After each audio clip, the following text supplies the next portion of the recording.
What up, y'all? On today's podcast, we have my girl, Kaula Jacks. Man, what to say about Kaula? I had some badass fucking colleagues for my brief time at Equinox, and Kaula is an incredible representative of that. She's such a high-level, high-thinking, like high-performance individual. The position she elevates her mind to, I didn't even think about going there. And in fact, I love Kaula from the minute I met her. I thought she was a super cool person just to be around and hang out with and listen to and get inspired by, which I feel that way about a lot of my friends. But she really kind of took, at least on my end of things, took our relationship to the next level one day when we were working together in the gym. And we were just shooting the shit, talking about something. I mentioned it in the podcast. I was probably ranting about, I don't know, something, probably maybe complaining or something. Anyway, she just stopped me kind of mid-sentence and looked at me and she's like, Alex, you've got some really limiting thoughts and it's annoying, or something along those lines. And it stopped me in my tracks and it cut me deep. I was like, damn, Kaula is right. Like the way she speaks, the way she thinks, her just general mental attitude or general like outlook on life is at such a higher level than mine. And this shit I'm ranting about right now to her is not helping either one of us become better people. Anyway, it was that little anecdote right then and there. I knew like, A, I need to interview this person and get her on this podcast idea I've had in the back of my head now for a couple of years. And then B, man, I kind of knew at that point I was leaving DC and leaving Equinox, but I remember thinking to myself, like, man, I need to figure out a way to, like, keep this person in my life. And I've left DC months ago and left Equinox months ago. And I don't know. I hope I get to reconnect and have some of these people back in my life sometime here soon. And anyway, this certainly is part of that, posting this episode. So this is my girl, Kaula Jacks. She's an amazing person. You'll hear here in just a second, but her childhood and her upbringing is an incredible story of resiliency in and of itself. And then now this kind of incredible woman she's turned into is even more impressive. So here's Kaula Jacks. What are you going to talk about? I want to talk about your life. My life? Yup. So, tell me, Miss Kaula Jacks, let's start in the beginning. When and where were you born? When and where? Yeah. June 8th, 93. June 8th, 1993. Prince Frederick, Maryland. Prince Frederick, Maryland. Very small place. Not a lot of people know about it. I've never heard of Prince Frederick, Maryland. So it's Chesapeake Beach. Like that's probably the closest like landmark to it. Uh-huh. Right there in the Chesapeake Bay, and I'm like 30 minutes away from Annapolis. Okay. And who'd you grow up with? My mom and my grandma. Mom and grandma. Mom and grandma. Were you the only kid? Only child. Yeah. How old was your mom when she had you? Didn't you tell me? My mom was 13. Yeah. Okay. I remember we talked about this. We're a month apart. Our birthdays are a month apart, so she had just turned 13. Dude. Yeah. That is insane. So that's got to be like almost the earliest possible time you could get pregnant. Just about, yeah. Well, she had you right when she turned 13? Yeah, a month later. So she got pregnant like in her early 12th year. Mm-hmm. Early in her 12th year of life. Mm-hmm. Yeah. Wow. Yeah, now girls get pregnant at like 10 because their periods are started so early, but that's early. I remember when I worked in Honduras for a year, you would walk around the streets sometimes and see, I didn't know their ages, but I mean, we're talking barely puberty. Like I wouldn't be shocked if they were 11, somewhere between like 11 and 14. And the gross part down in like the underdeveloped world is like you would see the baby's daddy walking with them. So you see like this tiny little pregnant girl or a tiny little girl with a baby and then like a 35-year-old man with them. Oh. And it's like, dude, what is going on And here? it's normal. It's not normal, like that's not the norm, but it's not like you're an outcast of society. It's like you're in prison, right? It's not normal, but it's like an accepted part of existence. Okay. Yeah, man. Was that the case with your mom, or was it another child? What do you mean? Your father. I don't get the question. So who impregnated your mom? Oh, so yeah, my dad, which I didn't meet till I was 18. So there's a whole story there. How old was your dad? My dad's a little bit older than my mom. So my dad right now is probably like 42, which my mom's 39 now. Okay, but still they're both kids. Yeah, he was older. I think he was around 17-ish. Okay. Still crazy, but man, I could not imagine. So what happened? So she had you, and I'm assuming your grandma like took the... Yeah, so when I was a baby, I don't know, I've heard a lot, and that's enough. That's a story in itself, but my grandma helped. My grandfather was there for a little bit in the very beginning, but then it was just them two. Wow. And so what do you remember from like your early childhood? Do you remember like your mom playing a mother role? Do you remember your grandma playing the mother role? I remember my grandma playing the mother role. My mom was there more like she would be there as a disciplinary. But she was also like young, right? So she was also doing young people things. She's out partying, she's doing things. So I spent a lot of time with my grandma, like going wherever she went, listening to the music she listened to, just really hanging out with her. She's cool. Right. Me and my grandma's birthdays are like a week apart, so we're both very similar. So today is, or I guess in the past as well, have you had more of like a sister relationship with your mom? That's what she more so made it. She made it, it's very much so like a friendship. Okay. And which doesn't go well with certain, just, you know what I mean? Like when you have to create that boundary of what the, like, you have to create that boundary. Right. And that boundary was never created, and so all the things that stem from that, just we don't have a good relationship now. Right. Because of that. Because there was no boundary, and she was kind of searching for something through me. Right? And I think that it's not her fault. She's super young, and she had everybody has their own things going on. And she just tried to search and kind of live and try to make up what she was missing through my life. Like if she didn't have, like her and her mom didn't have a good relationship. Right. So she based what she did with me about what she wanted in that relationship instead of treating it separate. Right. Right. It's like things didn't go well between me and my mom, so I'm going to try to redo this thing with my daughter. Yeah. / kind of sister. Younger sister. Yeah. So like in high school and stuff, did your grandma set, or throughout your life, did your grandma set like structure and parameters and rules that need to be followed? Did your mom set structure and parameters? My mom was, at the end of the day, she had her say. I was just mainly with my grandma a little bit more. Got you. Yeah, but my mom definitely had it. My mom definitely had this say in it. My grandma didn't have too much say. Right. She was just there as a support, as like that main support system, because she's kind of taking care of both of us. Right. So you recognized growing up as a child, you viewed your mother as like an authority figure, as mom, but then grandma as well. Yep. Okay. Yep. And there were no other siblings, just the three of y'all growing up? Just the 3 of us. That was it. Was in the same house all the way through high school? In the same house. Yeah. Neither of them were in like consistent relationships for too long. So you mean their own romantic relationships? Okay. Yep. So there were like kind of father figures. So I have a father figure that's been there from the beginning, and right now, like he's like my best friend. I get along with him better than anyone. Oh shit! I didn't know that. Who's this? Yeah. Stuffy is like kind of what he goes by.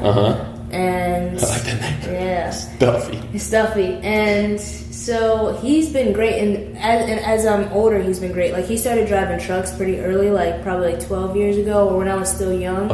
So I've been missing him physically in my life. So just like in the early stages, he was actually there, but once he started driving trucks, barely see him now, right? But we speak a lot on the phone. We have a really good relationship over the phone, and I go to him, I vent to him. I listen to him vent to me. Like, we have a really good relationship. He's older? He's about the same age, around the same age as my mom. That's just like 1 year older than my mom. Was this your mom's boyfriend or something? Yeah, so this is my mom's first love. And so when my mom was pregnant, he took the reins on the father figure. At that age, as a kid? Which is admirable. He was 14, yeah. So he was like, and he's still here today. So that says a lot about who he is. What? Right, because he's still in your life today. And he took on started that role as a child. Yep. Wow, man. And I'm not his kid. Right, no. That's amazing. So was that pretty much it, though? Were there other father figures that came in? No father figures, but lots of people in and out. Okay. No father figures. No one that actually took that role. My mom did get married once. Okay. I had a stepdad for a little bit, but what's a little bit? A couple years?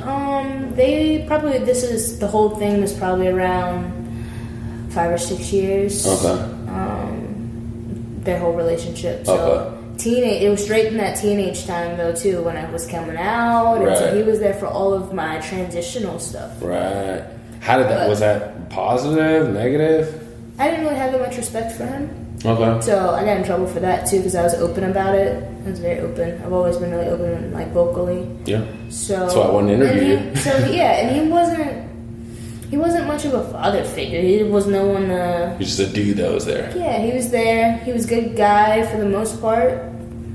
Yeah, didn't make super big impact on my life in any way. Okay. When you look back on your childhood, do you look back on it fondly? Do you look back on it as a time of like upheaval and instability? Do you look back on it like, wow, I can't believe like we survived that? That's how I kind of reflect on mine. I was raised by a single mom. There's 3 of us, and I look back on it. Like there was nothing bad happened. It wasn't a bad childhood. My mom did an amazing job, and so I look back on it kind of fondly. But at the same time, I'm like, it's kind of scary to look back. I'm like, oh shit, like shit could have gone off the rails there real easy. Shit could have gone off the rails real easy in y'all's situation as well. How do you look back in your childhood?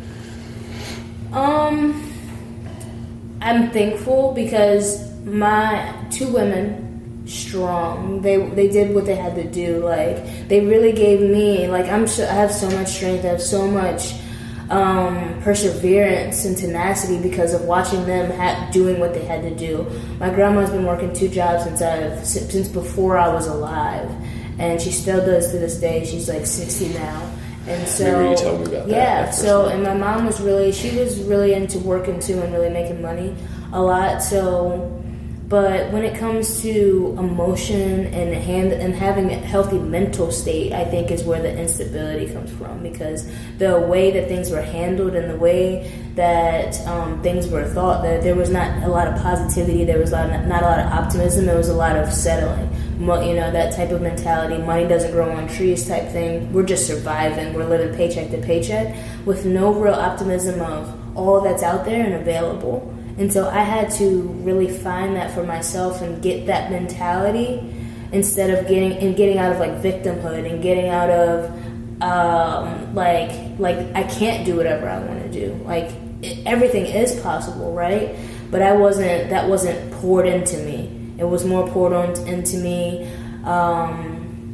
It wasn't a lot of teaching. I was teaching myself the whole time. It's all surviving. You're surviving. Yeah, and they didn't have too much to teach me. It's not their fault, right? My grandma, like my family tree, it just doesn't really go deep into education. It doesn't go deep into money. It doesn't go deep into experiences outside of the county. It's very small-minded, small-town living. And I had to get out of that because, well, I've always felt special and always felt different. And I just knew that wasn't it. That wasn't right.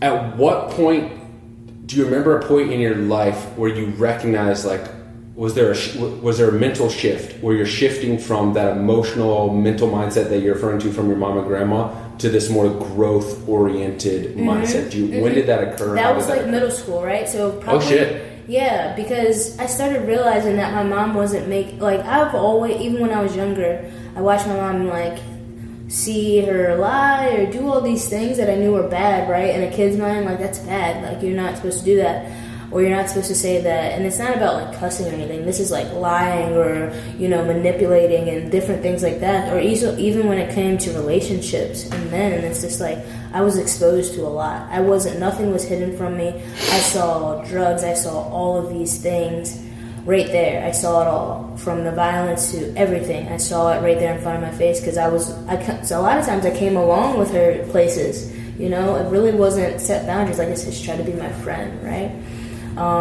But I also started speaking up, like during that time, like this is the same time when my stepdad was around. I would call her out, like, why are we going and wasting this money, like going out to eat or going shopping all the time or doing all this, and because she was making good money but she wasn't saving any of it. It wasn't being put to good purposes, and I was realizing that there was opportunity, but the advantage wasn't taken advantage of. It was just being wasted. Well, how do you think that happened, though? Because I think most children are going to adopt the mindset of the person that's raising them. Do you think it was your grandmother's influence that allowed you? Like, how do you recognize at, like, you're saying middle school, high school? Like, how do you recognize at 14, 15 years old that, like, what the person who's supposed to be, like, my God, essentially, during my childhood, how do you recognize that God is severely flawed?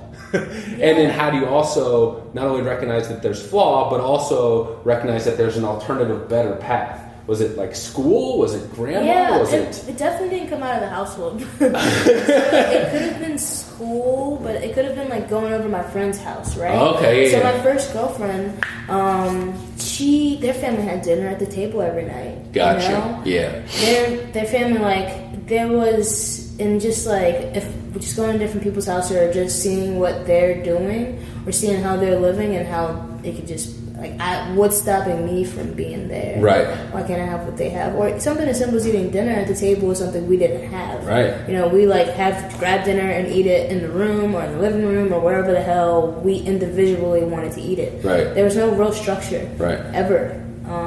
And when I felt that structure, when I went to somebody's house or when I went on vacation with someone else's family, I realized how they live, how they handled things as a family, financially, mentally, emotionally, and it was super different. Right. Super different. And then you take that back to your house and you're like, oh shit. Yeah. Like, we could be doing this a lot better. Yeah, like what's going on? So did you recognize around that same time, like, okay, then the longer game here is I got to get out of this situation? Yeah, and my outlet was basketball. Okay. My outlet was basketball. I started picking up a basketball like early, like I'm maybe 5 years old, and that's where I spent a lot of my time when I was between water. I said I grew up on the Chesapeake Bay. Between water and basketball, those were my serenities. Those are my escapes. What do you mean by water? Just going out in the ocean? Just going, and not even like actually being in the water. Just hearing it, being around it, hearing it crash, or hearing the calmness of it, whatever the case may be. That's where I went for my safe place. Oh, and I also could, both water and the rec where I went play basketball was in walking distance, right? So, I mean, I dedicated a lot of time to that. Being near the water. Being near the and water. Being on the basketball and being court. on the basketball court. Like, my anger, I had a lot of anger growing up because I'm like angry at these people. Like, I know I'm being held back. I know have this ceiling that I'm hitting or that they're hitting, and like we're not going anywhere. And I'm like mad at them because I know they could be doing better. I'm mad at all the things. I don't know. I was just a very angry kid.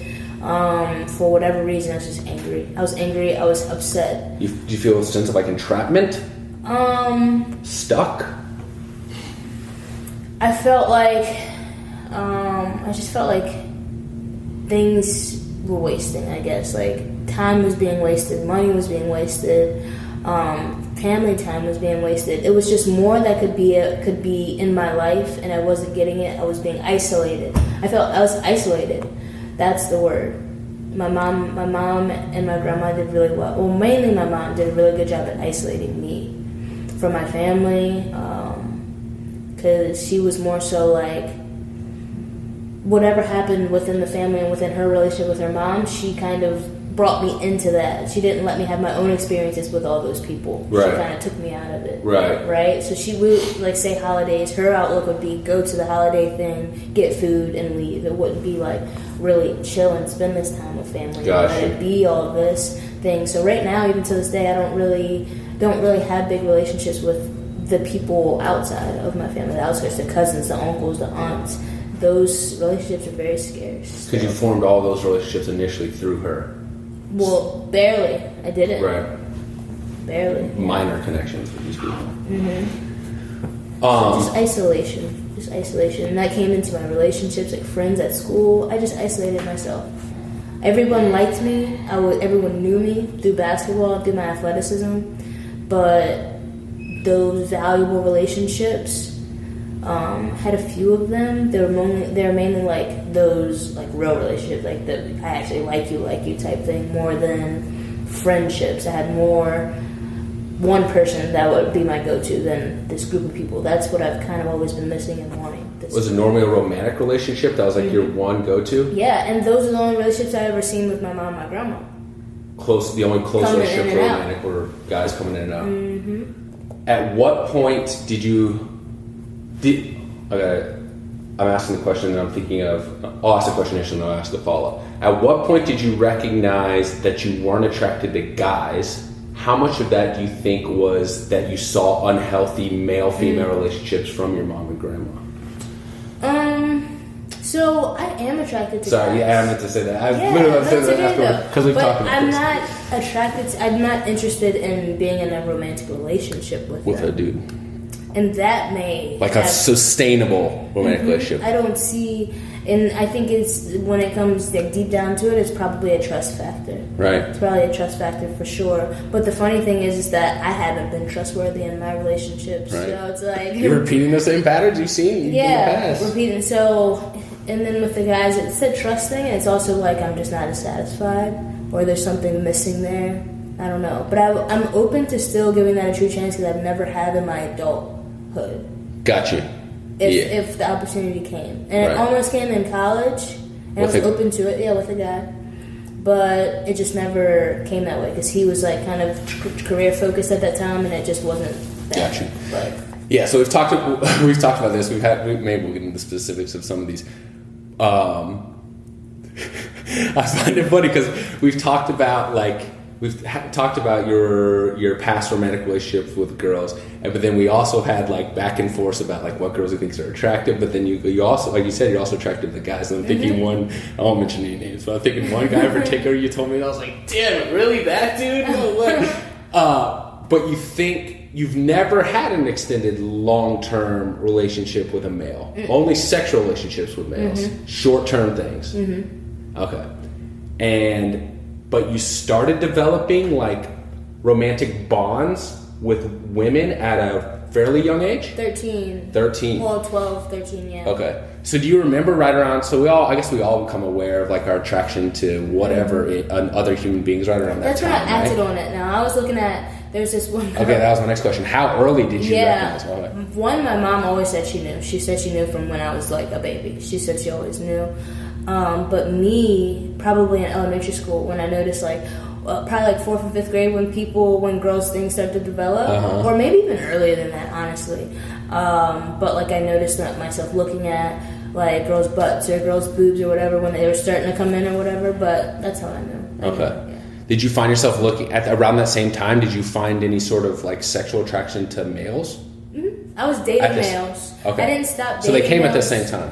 Yeah, I mean, I didn't. I was too young when I started being more active, like sexually. I think too, and I think that just comes from what you see too. Mm-hmm. But it was males the whole time until like all the way up until college, even until a couple years ago. I've been with a guy, so males have always been in my life and been a consistent thing, but just.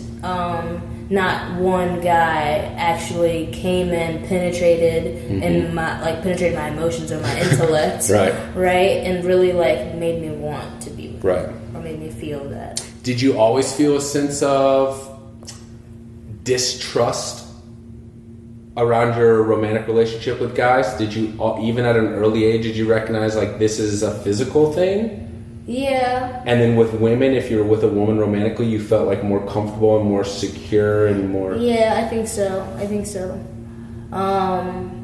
But none of my relationship, from the very first relationship I had to the last relationship I had, from my whole dating, there's always been some cheating from either side. Okay. Shit. Yeah. And most of it in the beginning was definitely me. And it's just been this repeated cycle. So it's kind of weird that when I say it's like the trust thing, right? Right. So it's like, how trusting am I actually to... Right, well, that's probably where it comes from, right? Like, you're... have this mistrust because you know what you're capable of. Yeah. Dude, I've been... So I'm like, you're doing the shit that I do. I've been in that role too, man. Yeah, takes one to know one sort of situation. Mm-hmm. Do you think you're capable of having a monogamous relationship? Do you think it's just a stage of growth you just haven't got to yet? Like, after my last relationship, we just ended, which was my longest relationship. How's that? how's that transition? I know we talked about that in the past. Are you transitioning out of that smoothly? It's not smooth. Okay. It's very still, rocky. You're still kind of getting... It's been about a month and a half now. And we were together for 3 years. Yep. And before that, in general, like, I had, like, feelings like, oh, I want this to happen, and it ended up happening. But, what do you mean, I want this to happen? Like, it wasn't, we weren't able to date, like, earlier on, but I wanted to. But we couldn't. Right? So, beyond 3 years, I was still having these feelings like, oh, you know what I mean, waiting for that time. But, it's definitely not smooth. Right. That was tough. But did you recognize pretty early on into the relationship, once y'all were together, that this is not a healthy situation? I recognized in the first year, probably. Okay. But I kept it was just trying to be optimistic, waiting. We were about 6 years apart, so that was the big thing. And I was like, I have to go into this with patience. Like, I signed up for patience. And I don't think that I held my end of the bargain for that. Like, and so I still don't know where I'm at with that. Okay. And allowing what I initially set to, like, be patient about and allow to happen, and that growth to happen with her and also myself, because I'm not perfect. Did I allow enough time for that? Did I cut it short? So you're still, like, dubious? That question is still up in the air. Some of it. Like, some of it I just know, like, at this point it's like, just let it go and kind of, like, say, give that 3 years what it's worth, and just, like, cut ties. But it's hard to do that right now. It's only been a month and a half, right? So I think I get a little bit more time. So you're still in it? We're not. We see each other on occasion. Okay, but you both we both recognize that this shit's toxic as hell. Right. Yeah, it's not good. Dude, I don't know how much I talked to you about this, but that's a major influencing factor for why I'm leaving DC. Really? So I have a similar situation that's been going on for about 5 years now.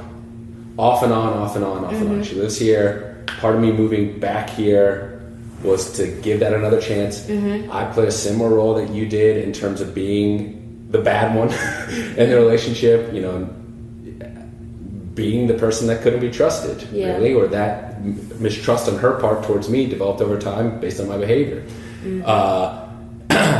But we would bring things back together. We would repair things. Fortunately, like, I think we're both pretty, like, open-minded and relatively emotionally developed individuals, so we can work our way through things without things getting crazy, and we can heal those wounds. But at some point, like, there are too many wounds to be healed, right? They build up. And you need your space. So we gave it a year, and then I came back here. Part because of the job where we both met each other, part because I just wanted to come back here. This is the last place I knew. I have a friend group here, but part because of her, to give that another chance. Gotcha. And without getting into too many details, for her sake, we both recognize it's a toxic situation, and she has to be here for her job, and I don't have to be here. So this is, in large part, it's like I'm leaving. I'm leaving because I want to leave, but part of it is I'm leaving because for her. Yeah. Part of me is like, this is not healthy. It's not healthy for me. It's not healthy for you. We're both probably going to get drawn back in here, and it's not the time. Yeah. And it may never be the time.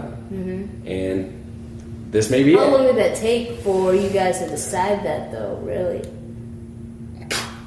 Like the day before I quit. So I moved back here in June, and then it took until the end of October.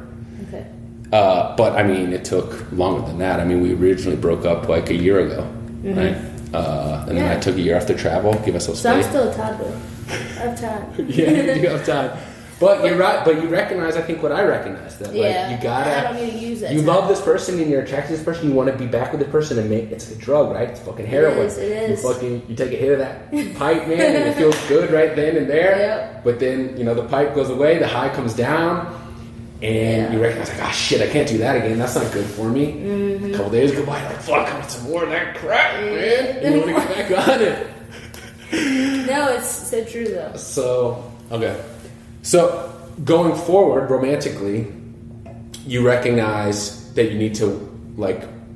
Cut ties, probably. Cut ties with that person. That would be the healthiest thing. Do you think the way the next time you enter into like a serious romantic relationship, you'll enter it differently, the different mindset, presenting things in a different way. I know, for instance, any of the girls that I've been with since I've been back in DC, like from the jump, I'm probably too open and too communicative. Like from the jump, like after first sex, like I'm like, listen, let me let you know, like this is going nowhere from the jump. It's like we can hang out tomorrow if you want, but we won't be hanging out a year from now.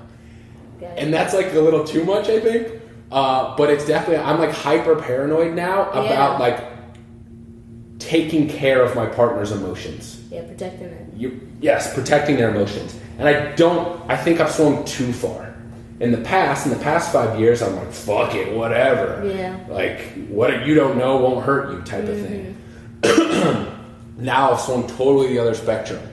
Where I want to hold your like emotional hand the entire time and make sure you're not going to get hurt. Yeah. Right? It's like a little too much. So I need to find the happy medium. I know exactly what you mean. Because it is such thing as too open. Right.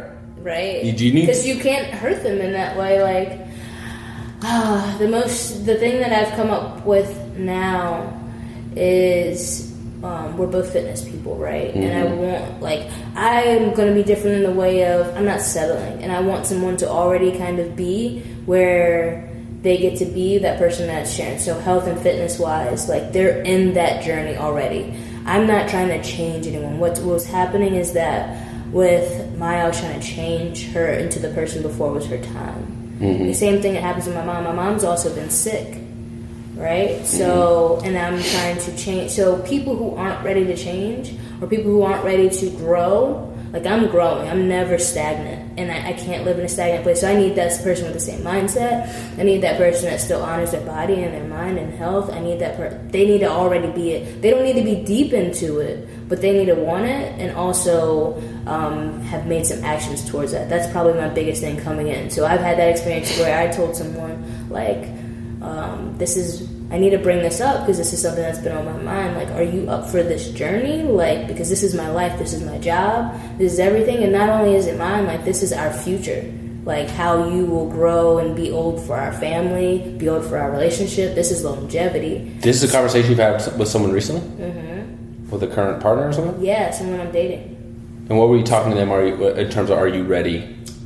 To make better choices, like health-wise. Oh, this person's not taking care of their body. Shift into that. Just being open to do it. Yeah, for sure. Because I'm not open to...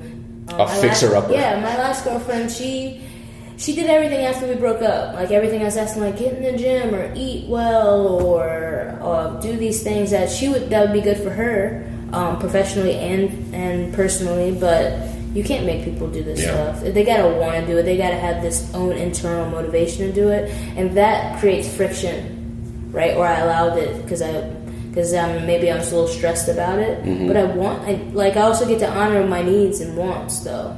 Who I want. Do you view that differently between potential romantic partners and clients? So you're saying like they need to want to do it. They almost need to like make this initiative on their own from your romantic partners. In terms of because I kind of felt that way with I definitely agree with you in terms of a romantic partner or even a friend. Like I'm not gonna, like I said, I'm not gonna invest myself in like a fixer-upper project. I'm not looking to like I can barely take care of myself. I'm not looking for like to be like the personal trainer of my romantic partner, right? I need you to kind of do that and carry your own weight in that sense. But with your clients, how do you do that? If you see a client come to you horribly out of shape, do you feel like it's not even worth like getting involved with this person if they're not willing to make the change on your own? To an extent, I have definitely more lenient to a client because a lot of times you find with the clients that they just haven't connected with why they want it or why it's important. You got to help them. And you still get to do that with the romance part. Like, I'm not saying not being there at all because sometimes you have to paint that picture for them. You have to paint the picture for both of them. But I definitely try not... I don't want to be the personal trainer or the coach of my partner. Gotcha. Not full time. right? Not full time. We both get to be part-time supporters, consultants. Yeah, we get to like really celebrate each other and push each other and do those things as a couple. But there's a boundary you draw if I'm really trying to coach you. I don't think that. I think that's is you just dipping into the pot. Like, I don't know the experience with that. No, it doesn't work that well. No, it doesn't. It doesn't. So. But with your clients you're willing to be far more involved. Far more involved. Far more. Okay. How are you enjoying the job right now? Oh, I love it. Do you? I love it. Yeah. How long have you been? Let's backtrack actually. So, you start recognizing basketball as an outlet, the water as an outlet. Mm-hmm. How was your high school experience? Like, how do you look back on your high school experience? Was that a formative time for you? Once again, do you look back fondly? High school was cool. High school was the first time I got my group of guy friends. Okay. That I hung out with. They were all older too. Like, I had 3 guy friends. Well, really kind of like 4, and then we added this girl that I was dating plus her friend. So we ended up having this group of people where I hung out with, went to the movies with. This is where I started getting into drinking a little bit more. Doing those things, just being more active. So high school was cool. I would go to the mall. I would do really fun stuff for high school. My mom really didn't set any boundaries around me, so I was able to do whatever I wanted, really. Did you get, okay, so you didn't, I was going to ask, like, did you have a rebellious phase? I guess it's hard to have a rebellious phase if there's nothing to rebel against. There's nothing to rebel against, no. Did you ever get out of control with, like, the partying, the drinking, decision-making? And it was all at my house, too. Okay. Like, people came to my house, and it was good. It was good. Nothing ever got out of control in the sense of, like, drugs or, like, danger or nothing like that, surprisingly. It was a good time. No, yeah, it was good. Yeah. That's best case scenario, honestly, in terms of, like, how to learn how to be an adult. Yeah, there was things that definitely could have happened, but they didn't. Right. So. And then, so, talk us through the transition, high school into college. Kind of early adulthood. High school into college was different. It was my first, like, I was always independent. Like, I was self-taught independent. Like, I was cooking on my own. I was doing my own stuff. Who taught you to play basketball? Nobody really. Because it wasn't your mom or grandma. Did they have a basketball background? No. Athletic background at all? No. My uncle played a little. My grandfather really played, was really good, but we've only, like, had maybe 2 experiences together my whole life playing. No one really taught me.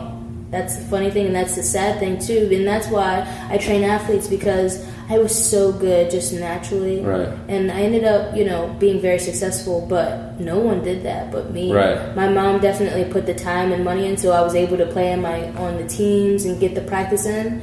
But when it came to basketball, I lost boyfriends and friends because they said I played basketball too much and things like that. But this was my outlet. This was like, I recognized early that I had to get out. Like, and these people aren't worried about getting out. They're still there this day. The people I grew up with, they still live in the same spot. They're still doing the same shit. And I'm completely different, and I was showing that early on. What's early on? Like, this is middle school and high school. I was committed to basketball. I was committed to what was important, and I was committed to that big picture. I got to get out. I got to do something different. This isn't life. Were you playing club, like AAU? Club, AAU. I was playing at school. I was playing at the rec.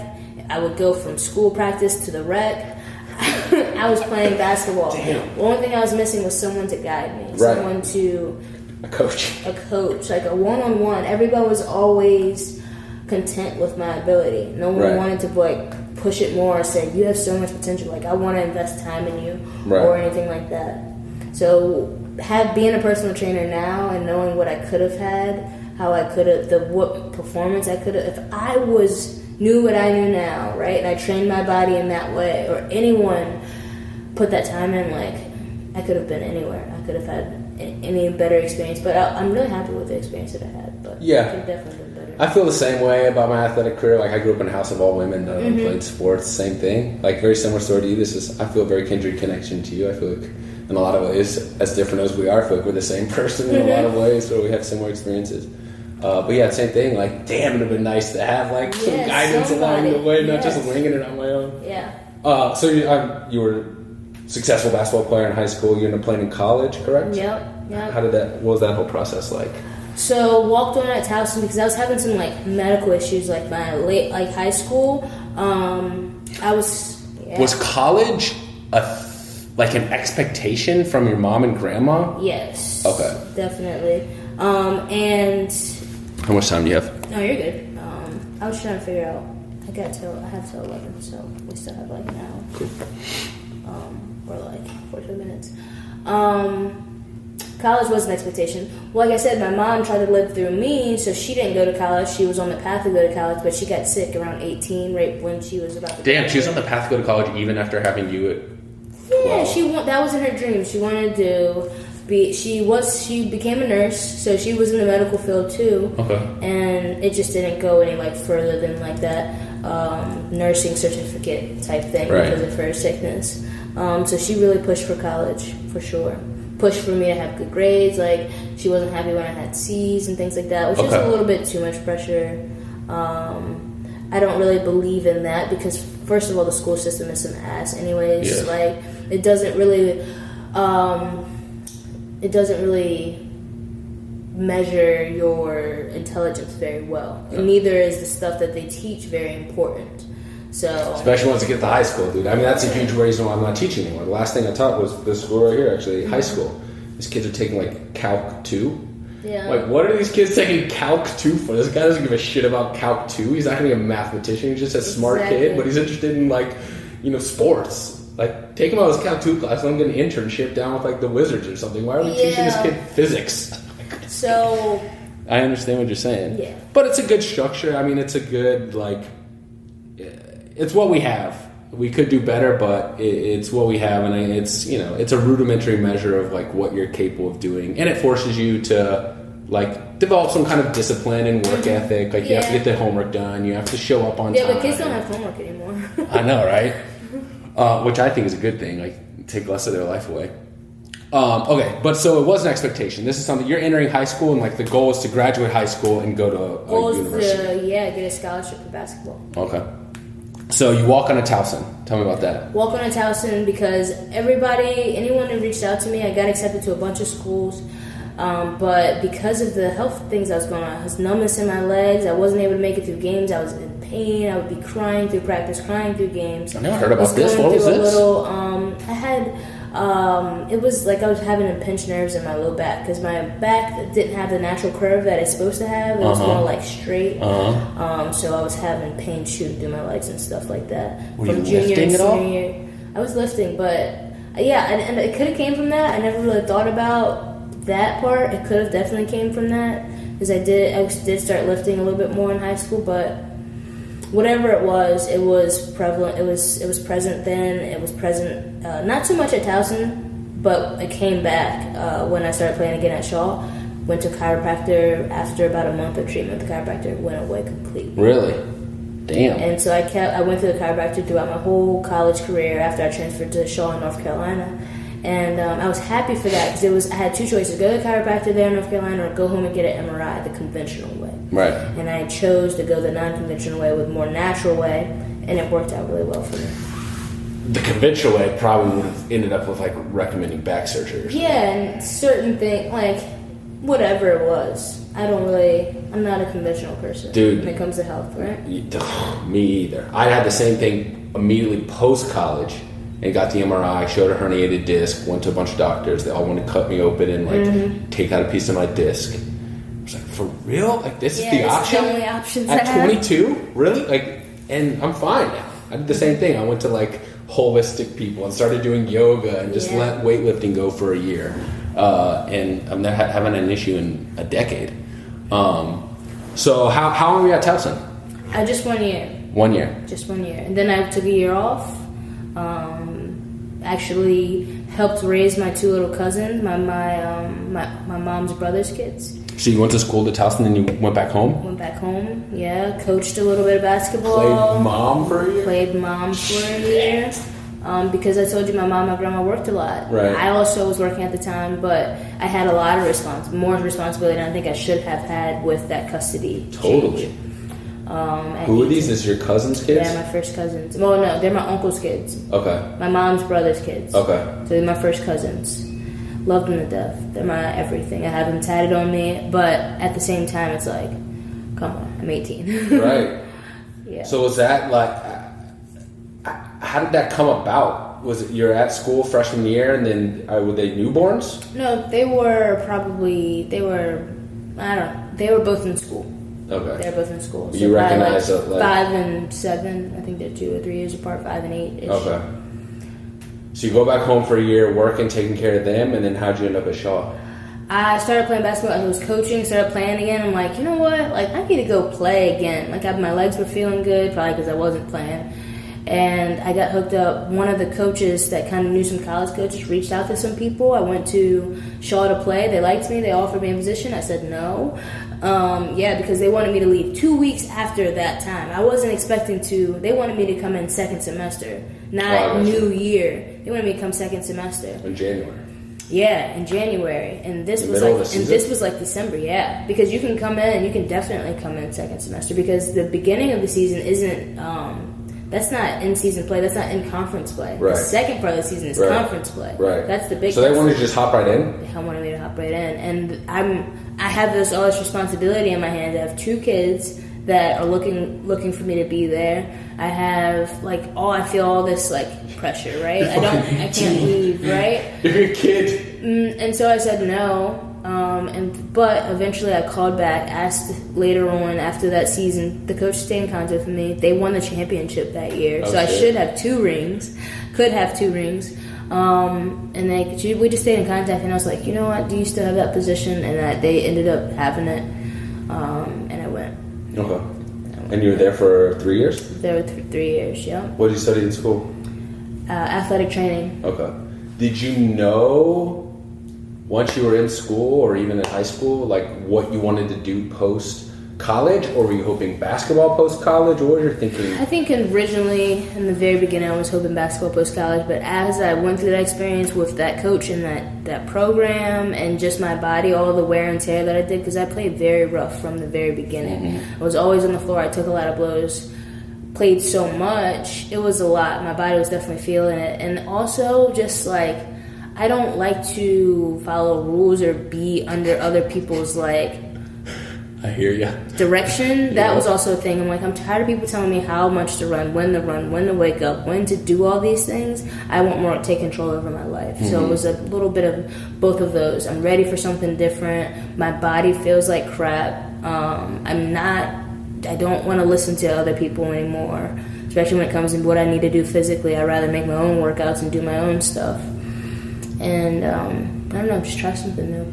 So then, you knew you wanted to work in health and wellness, athletics. Yeah. Okay. Mm-hmm. So what were you thinking? Senior year, graduation's coming up. What are you thinking? Well, athletic training, and I should have, would have switched my major. I came in first in Towson for physical therapy. Okay. I realized really quickly that was a very saturated field, mm-hmm. and that turned me away a little bit. Then I'm thinking strength and conditioning coach. So I was doing exercise science. Shaw didn't have exercise science until after I'd already joined the athletic training, and the program wasn't very developed. So I just stayed in athletic training, but I knew just from doing the clinicals and doing the experimental type things that's not what I wanted to do my whole life. What is that exactly? Athletic training? Is that personal training? Athletic training, it's close. So that's it's the name of the major, athletic training? Mm-hmm. Okay. So it's basically, if you look at the line of authority, it's orthopedic, physical therapist, athletic trainer. Okay. And from the field, athletic trainer to probably ortho or physical therapy, and it goes up the chain. So those are the people. The missing link is athletic trainer, personal trainer. Mm-hmm. That needs to be connected a little better. Mm-hmm. And physical therapist, personal trainer, ortho, personal trainer. Gotcha. Or, but whatever. So I'm on the field. I'm the first responder. So you see those people when people go down. I'm the person who runs to the field. Okay. Saves their life. Okay. Saves their ankle. Saves their knee. Whatever it is. Tape them up. Get them back on the field. So it's more treatment, less training. It's more treatment. Yeah, treatment and rehab. Okay. Yep. And then, so what did you do? Is that what you're thinking immediately out of school? Yep. I got a job pretty early. I got my first job. Good job too. In June, I graduated. I think I started it in June. I graduated in May, so that was good. I got a job right out of college. Was it training? Was it more training or more treatment?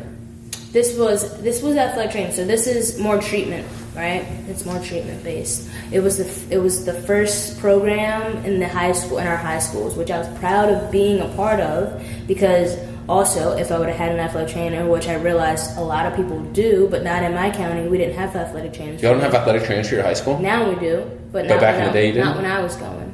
And so that's also like, if I had that, maybe I could have treated my body a little different. Yeah. All these things, these resources that just weren't there for me to be the best athlete or person I could be.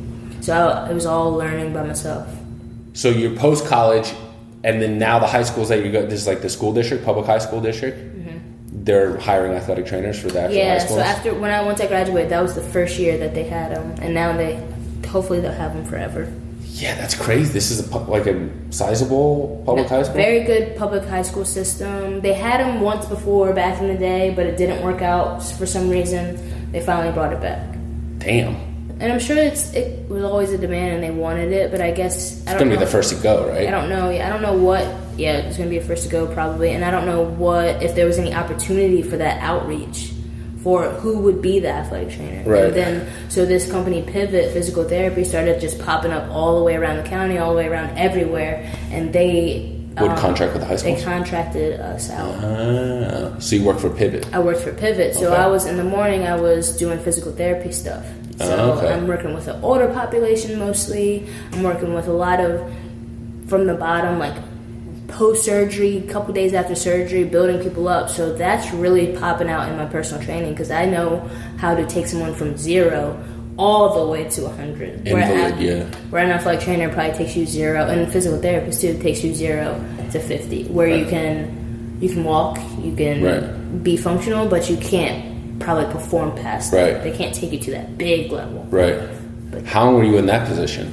Not even a year. Okay.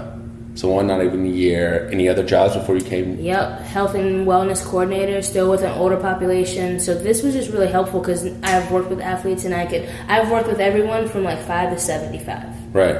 So this was good for me because I was able to be very versed in those age groups and those genders. But I ran like this wellness program at another physical therapy place where I made exercise programs for them, and I was like their coach, and it was just really good management experience. I was in charge of the whole thing. And so after that job, I literally quit that job off just random and just started doing my own business. I called myself doing my own business from March all the way till December of 2018.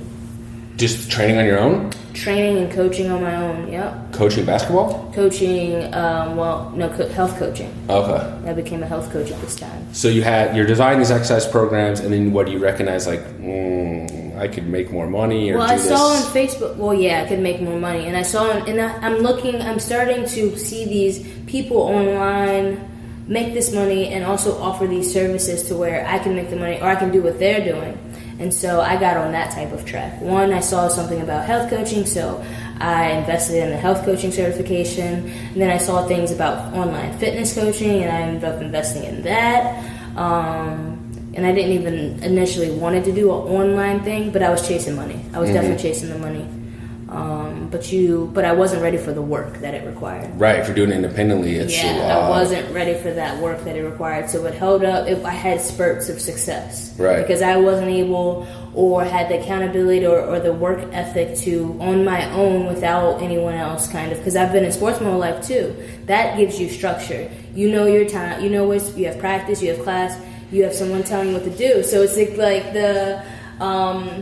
it's kind of like a catch-21. It's a blessing and a curse, dude. It's catch-21 because I want all this independence and I want all this. I don't want anyone telling me what to do, but having that no one telling me what to do, no one to be accountable to, I don't perform as well.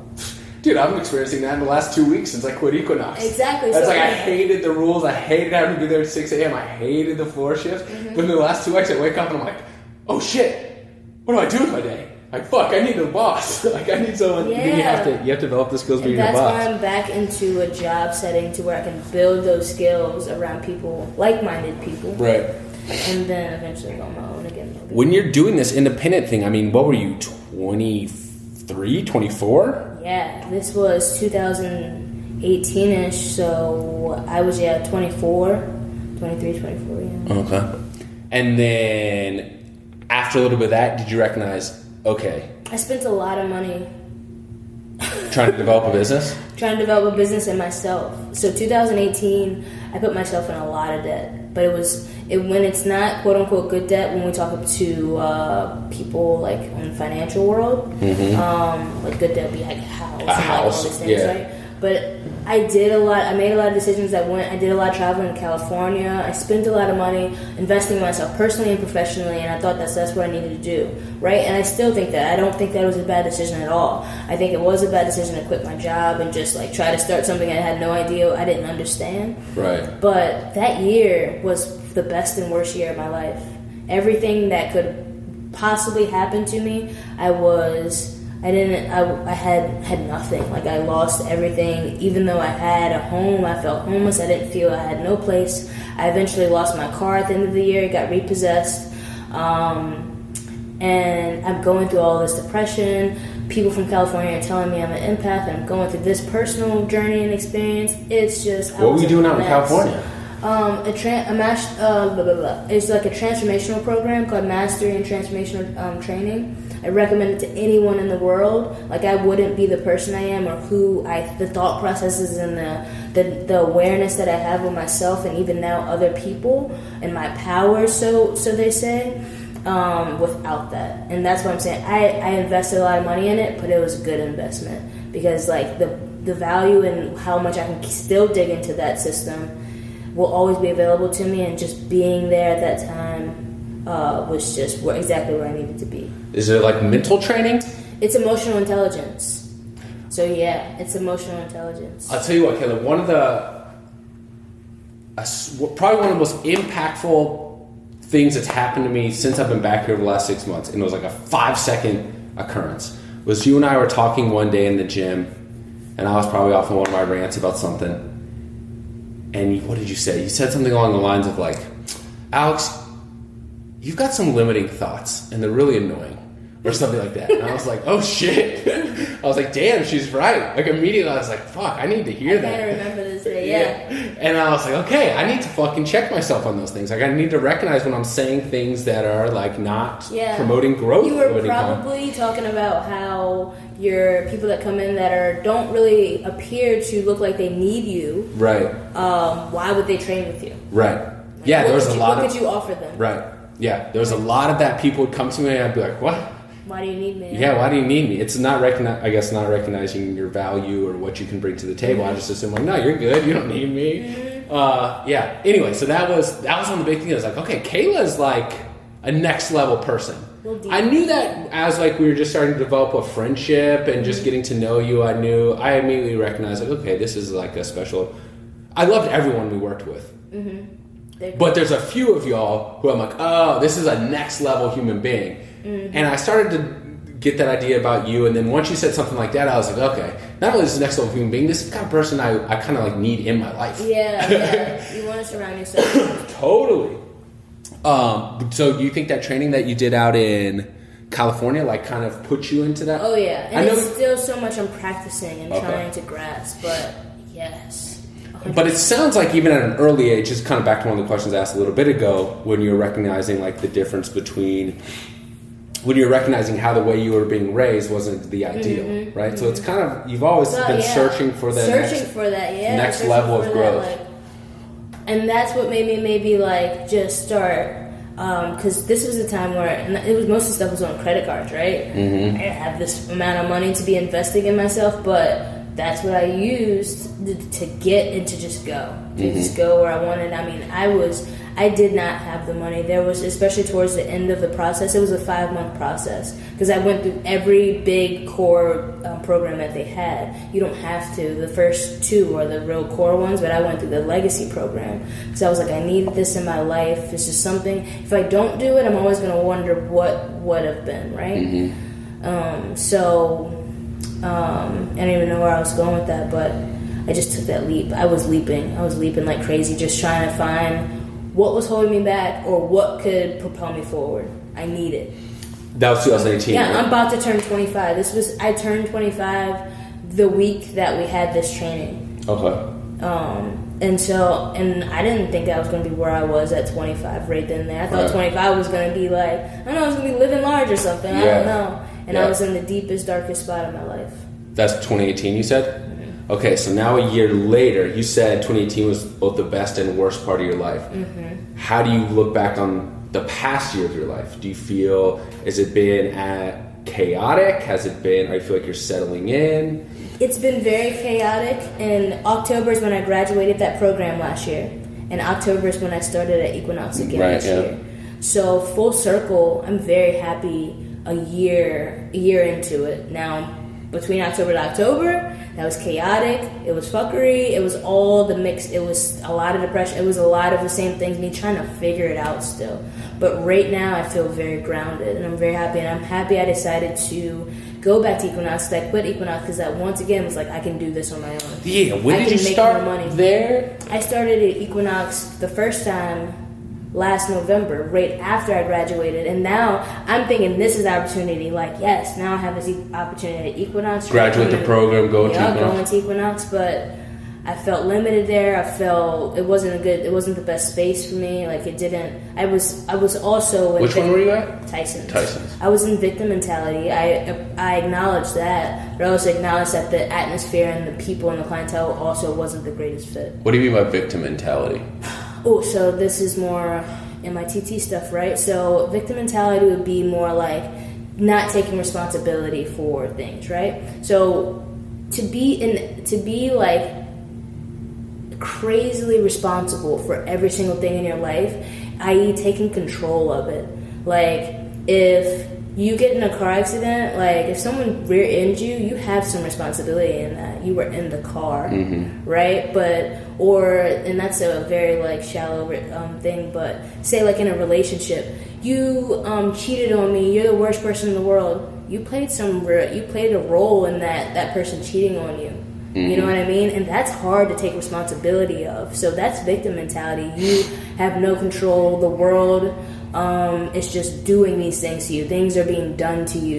You are just like living in default instead of being proactive and being in control of it, saying, I have responsibility of everything that happens in my life. I can be the designer of my life. That's opposite of victim mentality. Whereas, they don't pay me enough. You don't do enough work to get paid more, or you don't have the courage to quit your job, or like, what is it that you not doing or you're doing that's keeping you away from that? Take that responsibility, own up to that, notice that there's something that you could actually be doing instead of it being other people, other things, the world, At what point within the last year did you recognize that you were operating underneath this victim mentality? You said you were at Equinox at Tyson's in November. Yeah, I knew it from the program. As soon as they started going over that stuff, I'm like, man, it was all over me. So when things weren't successful at Equinox the first time around, were you recognizing I'm adopting a victim mindset? I already had it coming into it. But my idea was to now take this opportunity and overcome it. Right. But I was just right inside of it. I was still doing the same thing. I still found myself operating in the same way. Because that stuff doesn't come overnight. Like, this is a lot of reframing and a lot of reprogramming. That we don't have control over the programming. We don't have control over what our parents taught us, what we've always known. Like, I always knew it was wrong, but they also didn't. They only taught me spend money. They never really taught me save money. They only taught me anger, hurt, depression. Like, I don't really see those emotions. It wasn't, and so that was programmed into me. That's not my fault, but it's my responsibility to change it. Victim mentality is saying, this is just who I am, messing my parents, like, I can't grow out of this. You're like, this is who we are. No, hell no. Like, you are whoever you want to be and whoever you make yourself to be. Right. You know what I mean? It's kind of the similar mentality I think you were recognizing when you told me that I had limiting thoughts. Is like, these people are coming to me, like, what can I offer you? What can I do for you? Like, there's nothing I can do in this situation. You're good to go. Like, change that and ask yourself that. Like, what can I do? Right. What can I do for you? Like, you gotta know. Not just assuming, like, I got nothing to offer you here. Okay. Then, coming back to Equinox this time around, now do you feel like more empowered, more like do you feel like you're on the right path? I'm on the right path now, but I still, every day I'm fighting. Every day, and it's a fight every day. These programmings and these subconscious thoughts that we have about our worthiness and about what we're capable of and about what other people think of us, all this programming that we had as a kid and these thoughts, they're never going to go away. Right. But we gotta have a more powerful, louder voice. So I found myself at one point in this equinox experience going hard, and then I felt myself starting to retreat and have these thoughts start to take over recently. Again. Yeah, recently, like early, like maybe 2 weeks. Because you came out that first month, the equinox, whooping ass. Yeah, but maybe not even 2 or 3 weeks into it, I started limiting myself and started not approaching people because, things were happening. I didn't just move. And then I had to really shake myself out of that quick. So now it's not that they're not there. It's not that these things will come, but you start to shake yourself out of them faster. You start to recognize them faster so you can adjust quicker. Right. Sometimes that before it would take me till I'm deep down in the hole to recognize I'm going through a depression or I'm going through some type of stagnant, beings or whatever. Long term, what do you want to do with the rest of your life? Let's take it from where you are now. What do you envision professionally, personally, where you are now? How long do you want to continue on this path? And then what's your broader vision, your hopes and dreams for the future? That sort of shit. My broader vision is to touch the world. I want to touch every piece of the world, not just me physically going and traveling, but I want to pour into them the inspiration I have. I want to inspire people and teach people, coach people, support people through a healthy lifestyle. Because I believe starting there, you got to start there because that's where your longevity comes from. That's where your energy comes from. That's where the ability to enjoy the money or the relationships or anything like that. You can't truly enjoy any part of your life, to me, without having a good hold and good grounding in your health and fitness. Right? So I want to inspire people to, one, be on that track, but also guide them outside of medicine, outside of their norm. They're programmed to go to the doctor and get medication. They're programmed to take a pill. They're programmed to take a supplement. They're programmed to eat 6 meals a day. They're programmed to be sick because that's what makes money. Sick people make money. Healthy people don't make money, right? Just like, this is going back to the school thing, just like students are programmed to be employees. They're not programmed to be bosses. That's how the system was designed, yeah. The program was designed to follow rules. Why can't we raise entrepreneurs? Right. Why can't we raise leaders? Why do we have to raise followers? And so I want to inspire people to be leaders for themselves, but also for other people. But you believe that begins with health and fitness. So I want to coach. I want to have my own personal training business, and that could be within Equinox or it could be on my own. I'm really, right now, I'm open to both of those because Equinox is such a great platform to at least learn as much as I can from that platform. That's why I'm there. It's for the education. It's an amazing thing. Outside of that, and what I can still do in Equinox is travel through there and teach all over the world. But on my own, I also just want to teach all over the world. I want to be on a stage coaching people, them listening to my philosophies and my theories and really taking that, changing their lives, and sharing it with someone to change their lives. You know what I mean? I want my principles and my thoughts and my positivity to just flow through this whole world. I want to be in every state. I want to be in. And you want to be there physically. So we're talking about travel. We're talking about physically and just the mentality. That U360 mentality is my brand. U360 Fit is one. It's the U. It's just the letter U, which is literally this is your thing. You can only take control of this. This is on you. Kind of completely slashing that victim mentality. No, it's you. It's not the grocery store. It's not McDonald's. It's not your husband that's not making you. It's you. And it's also not about just one thing, being very good at their profession. Someone's always really good at the game they're playing. If they're playing the professional game, they're going to show up really well in their career. But it's play all the games because you can win. You can have everything. And that U360 is an everlasting. U360 is a circle, right? A circle never ends. A circle continues to just you keep going around and you keep getting better. But you're hitting every area. There's no part missed. So it's home and it's home life, it's creativity, it's spirituality, it's health and fitness, it's relationships, it's every piece of that circle being met and you never being satisfied until you're super filled up that you're just overpouring and then it goes into other people. Damn. Yeah. I like that. You guys got in the zone. I was feeling that. Yeah. Yeah. But no, that's what I really want to inspire people to get, that fire. Right. Because people think it's that giving thing, and it is giving, but it's not giving from lack. It's giving from overflow, and what there's too much of right now is people giving from lack of.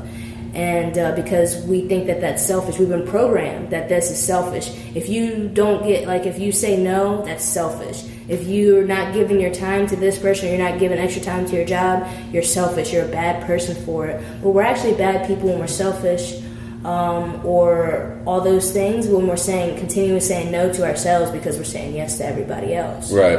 And we become less than or not our full potential because we're never pouring into us. And so treat yourself is what my slogan, and it's so cliche or whatever, but it's simple. Treat yourself. Treat yourself.